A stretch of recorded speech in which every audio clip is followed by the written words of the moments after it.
Jadi menurut saya itu aktif di organisasi itu penting karena juga bisa menambah ilmu kita dan juga bisa membagi ilmu kita yang udah kita dapat dari berbagai ilmu di luar sana ya Kak, ya seperti itu. Wah, mantap sekali karena memang salah satu bentuk kita latihan, kita mengasah, memang tidak terlepas dari yang namanya organisasi. Iya benar Karena di banget. sana kita juga memiliki banyak kesempatan untuk bisa ikut andil dalam setiap acara. Terus kira-kira dalam proses belajar dari dulu hingga saat ini, hal apa yang memang menurut sampean itu tidak mudah dilupakan? Artinya kita dalam berjuang kadang ya, sepemahaman saya menurut cikal bakal ataupun kilas balik di balik suksesnya seseorang itu banyak hal-hal yang kadang direndahkan, kadang diremehkan. Ada nggak cerita yang mungkin bisa dikatakan konyol ataupun hal yang mungkin tidak semua orang ataupun orang lain itu pernah memiliki hal demikian? Kira-kira kalau dari sampean ada nggak hal-hal yang sangat berkesan dalam masa-masa perjuangan? Dan itu istilahnya ya mohon maaf yang sekiranya bukan privasi gitu ya. Tapi itu ada unsur motivasinya bagi kita semua kira-kira. Dalam hal berjuang pasti kan kita pernah direndahkan ataupun kita merasa paling bodoh sendiri gitu ya. Itu bagaimana kira-kira? Hmm.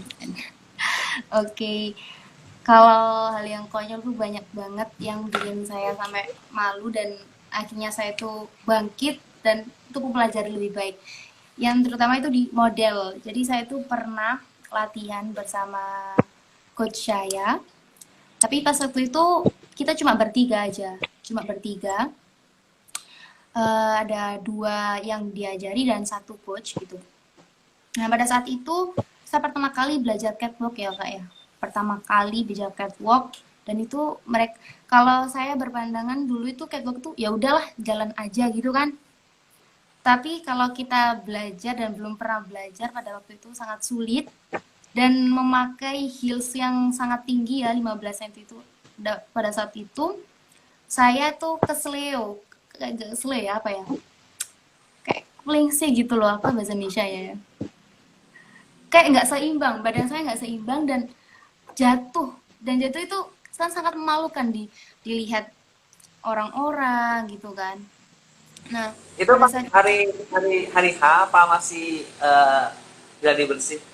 nah itu masih latihan sendiri cuma belum event namun tuh latihan sama teman-teman yang latihan kan cuma dua tapi kan yang lihat itu ada beberapa teman dan ada satu Picture tuh pemuji juga iya jatuh dan itu jatuhnya tuh nggak satu kali dua kali itu sampai empat kali dan saya berpikir ya malu banget gitu meskipun mereka nggak tertawa tapi kan pasti dalam hati mereka itu ya entah gimana saya berpikir ya ya udahlah ini namanya juga belajar pasti belajar itu ada masa-masa yang kayak gini gitu kan itu kalau model pas waktu catwalk itu belajar catwalk nah hal yang lucu kedua itu dakwah ya pas di mana itu di Taman Bungkul Kak Alvin ikut nggak pada saat itu Iya iya di Taman Bungkul. ya di Berarti Taman sampean Bungkul tampilin apa kira-kira itu?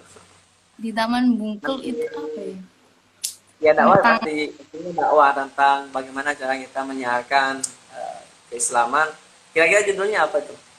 aku lupa ya kayak apa ya Lupa. lupa aku udah lama ya itu ya udah semester berapa itu Kak? Semester satu ya itu kan pertama kali berbicara sama orang banyak itu dakwah itu terjun ke Taman Berarti masih Bungkul baru ya. Taman Baru-baru Bungkul banget ya. iya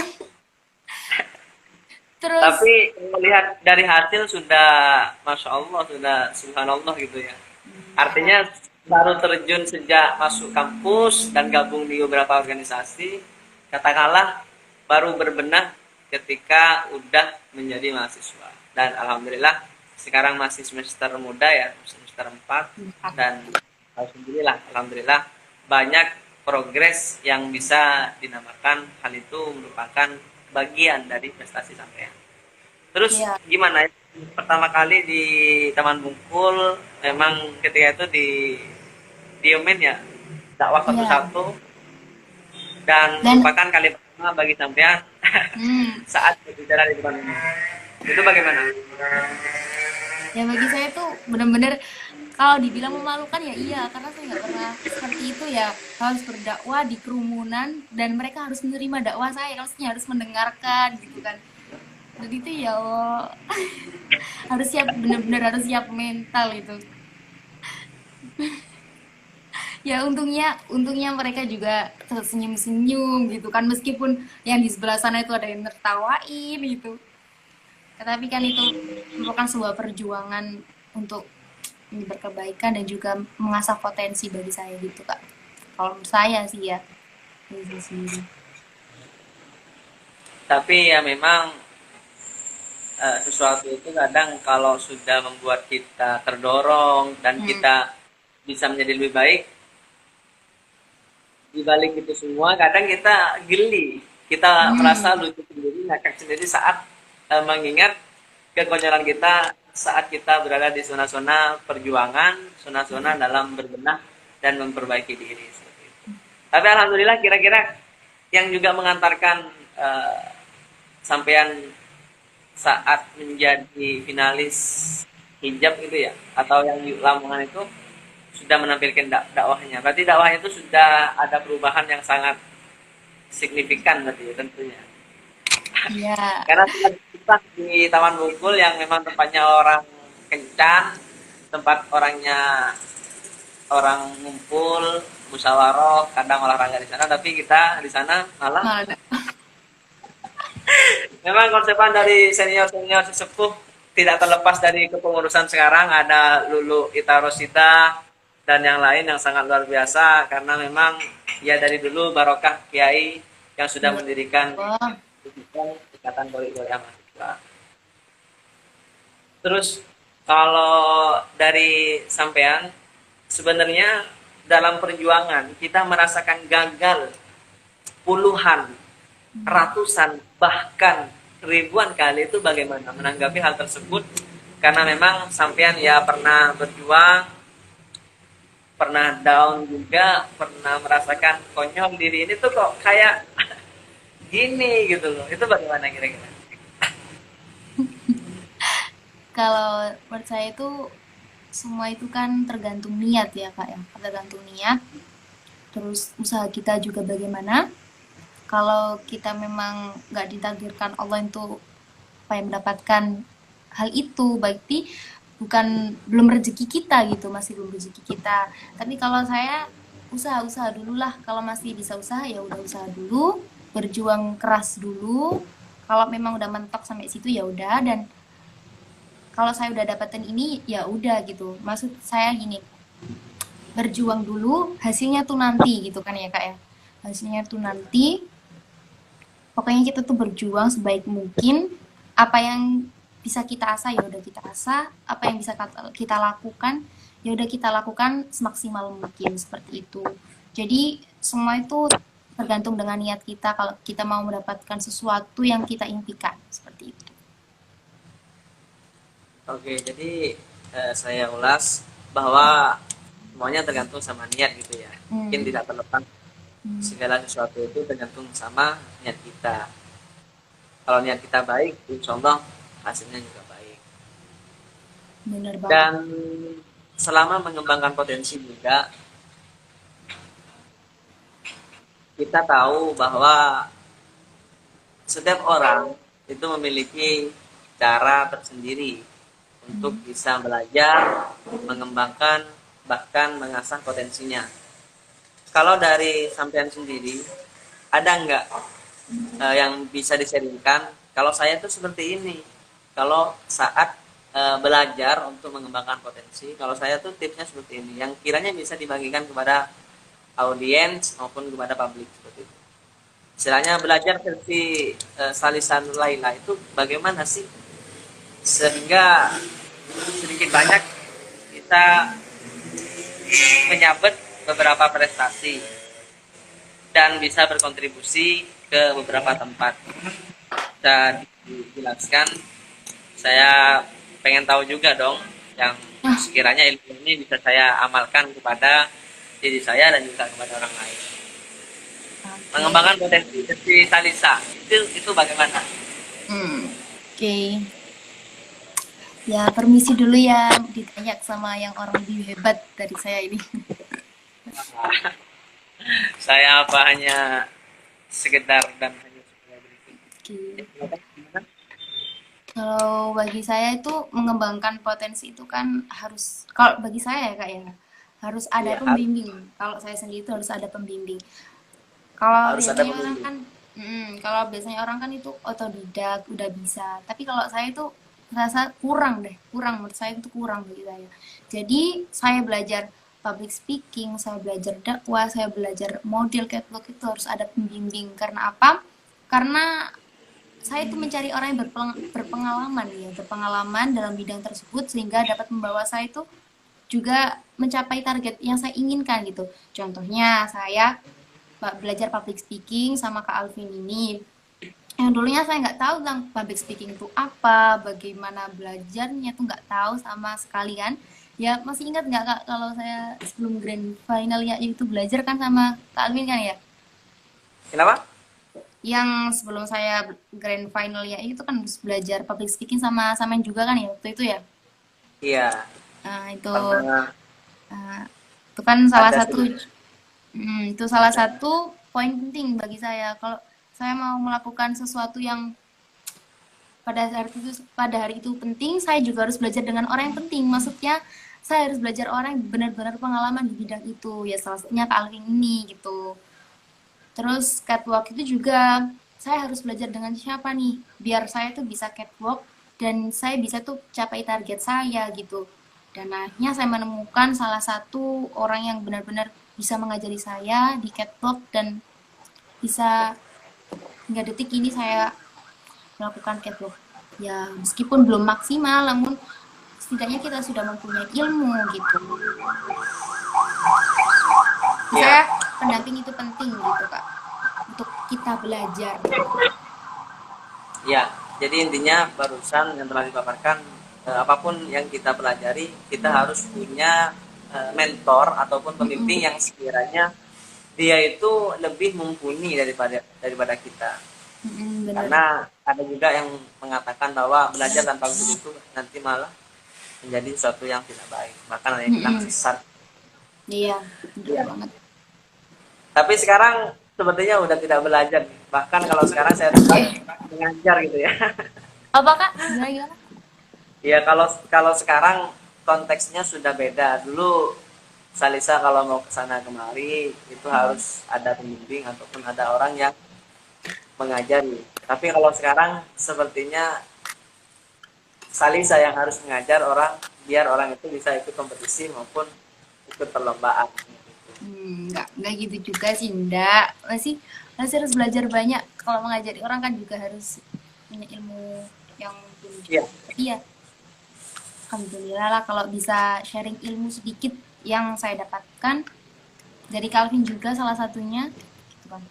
ya tapi saya yakin apa yang sampean peroleh selama ini, selama masih ada keinginan dan itu memang terrealisasi untuk kita sharingkan, saya yakin seyakin-yakinnya ilmu itu akan bertambah gitu ya. Ya, Karena saya banyak menemukan senior atau teman angkatan bahkan adik kelas, dia itu secara prestasi ya subhanallah banyak, tapi kadang keinginan untuk bisa berkontribusi kepada yang lain itu sangat sungkan gitu ya, sangat sulit. Jadi saya rasa kalau Salisa ini sudah ada keinginan dan pasti sudah berpikir secara matang akan semua itu. Terus selain daripada saya ulas kembali barusan bahwa untuk mengembangkan potensi sampean ini istilahnya banyak tips dan trik untuk bisa mengembangkan potensi dan bisa meraih prestasi. Dan salah satu yang dipaparkan adalah mempunyai mentor yang memang mumpuni di dalam hal tersebut. Nah, kalau dalam meningkatkan prestasi, pernah nggak Salisa merasa eh, minder dengan lawan, dengan musuh yang memang kelihatannya lebih pengalaman, mungkin belajar catwalknya sejak dia sekolah TK gitu ya. Karena kalau jalan itu sudah kayak apa ya, kayak ulat-ulat, kayak ulat kecing tanah gitu ya, udah kayak gini-gini gitu ya. Tapi pasti kan ada sesuatu bumerang yang kiranya hal itu tuh bisa membuat kita tuh tambah kuat, kita tidak mudah down dengan keadaan. Itu bagaimana? Misal dalam kompetisi melihat ada beberapa peserta yang memang peserta tersebut itu kelihatannya lebih wow, lebih itu, pernah nggak merasa minder kala itu juga? Dan bagaimana cara menanggapi saat itu untuk bisa tetap meningkatkan prestasi kita? Oke. Kalau minder itu ya pasti ya kayak pasti, apalagi kalau kita orang belum awam dalam lingkungan tersebut itu minder itu pasti gitu ya. Tapi cara mengatasinya gimana, seperti apa? Kalau ala aku sih sebenarnya itu simple banget gitu loh, simple banget. Ya gimana ya kayak gini. Mereka juga pernah seperti saya, di masa seperti saya. Maksudnya gimana? Maksudnya mereka pernah pertama kali terjun di dunia modeling atau pertama kali terjun di dunia pigeon dan lain sebagainya. Saya pun juga begitu. Jadi, kalau menurut saya kalau saya minder itu wajar. Tapi minder itu asalkan harus menjadi gerakan yang positif dalam diri saya. Artinya saya harus semangat, saya harus lebih baik, dan juga saya yakin saya bisa lebih baik dari mereka gitu. Kalau katanya Calvin, ya udah bayangin mereka itu semut gitu kan. Atau semut kan nggak ada orang pas dia pertanyaan gitu kan. Jadi nggak usah lihat kanan kiri, pokoknya Bismillah gitu kan. Dan itu jadi tujuan saya yang saat ini memang minder, tapi semua itu harus dibuang jauh-jauh karena kalau kita nggak maju-maju terus kita kapan untuk dapat impian yang kita inginkan gitu. Oke, terima kasih atas Oke. penjelasannya. Mm-mm. Jadi intinya kalau sudah melihat beberapa finalis ataupun lawan kita dalam istilahnya kompetisi, bisa jadi saya tebak sampean bersikap bodo amat gitu ya. Istilahnya anggap semua itu orang-orang yang bukan saingan kita, malah dianggap hewan gitu. Apa?